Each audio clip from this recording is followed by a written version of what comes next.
Ce fut en quelque sorte, le triomphe de l'amour sur le protocole.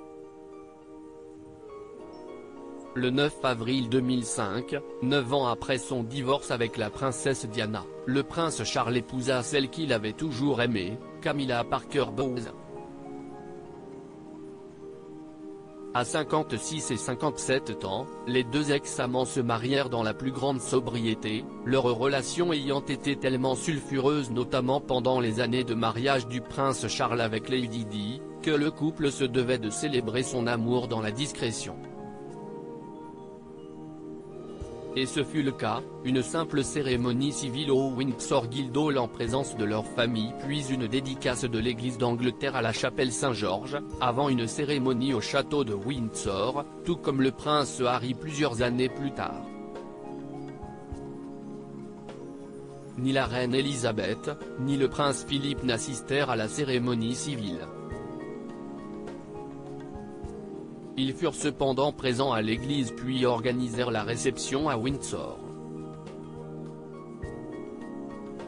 Prétendante et conduite dans les années 1970. Prétendante de la première heure, elle avait été conduite par Lord Mountbatten qui estimait que leur différence d'âge, de 16 mois, ne faisait pas d'elle une bonne candidate pour épouser le futur héritier à la couronne. C'est Diana Spencer qui lui fut préférée et qui épousa le prince en 1981.